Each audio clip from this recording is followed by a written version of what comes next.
नमस्ते मध्य प्रदेश, मैं हूं आपके साथ दिव्यांश शर्मा। मध्य प्रदेश में हुए 2018 विधानसभा चुनाव के नतीजे एक बार फिर याद कर लीजिए। 2018 में जिन दावेदारों को टिकट नहीं मिला था, उन्होंने बतौर निर्दलीय चुनाव या फिर पार्टी की अदला बदली करके मैदान में उतरकर कई सीटों पर उतरकर बीजेपी और कांग्रेस के उम्मीदवारों को धूल चटा दी थी। 5 सीटों पर बीजेपी के दिग्गज चुनाव हार गए, कांग्रेस 7 सीटों पर पिछड़ गई थी। कांग्रेस 114 और बीजेपी 109 सीटों पर विजय रही थी। कांग्रेस बहुमत नहीं जुटा पाई थी। तब कांग्रेस से अलग हुए बागियों ने ही साथ दिया था, समर्थन दिया था, दोबारा कांग्रेस में शामिल जो हो गए थे। 2023 में भी क्या ऐसे हालात बन सकते हैं? जो कभी अपने थे वो विरोधी बनकर चुनावी मैदान में उतरने की योजना बना रहे हैं, या फिर एक दूसरे की पार्टी उन्होंने ज्वाइन कर ली, विरोधी पार्टी यानी। आज कुछ तस्वीरें भी सामने आई। कोई रोता हुआ दिखाई दिया, कोई फपक फपक कर रो रहा था, तो कोई सड़कों पर उतरकर विरोध प्रदर्शन कर रहा था।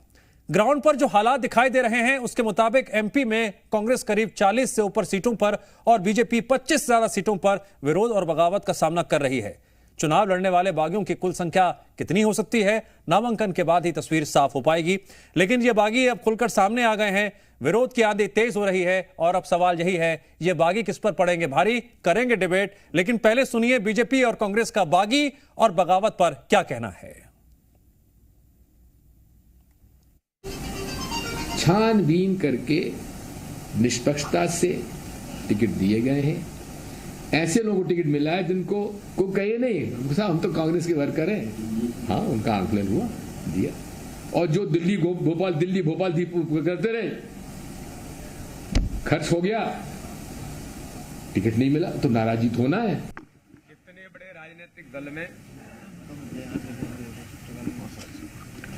और जिसकी सरकारें पंच सरपंच से लेकर के प्रधानमंत्री तक, जिसकी 16 राज्यों में सरकारें हों, तो कार्यकर्ताओं के मन के भाव रहते हैं। कभी कार्यकर्ता अपनी भावनाएं व्यक्त करता है, कभी थोड़ा आवेश में आ जाता है।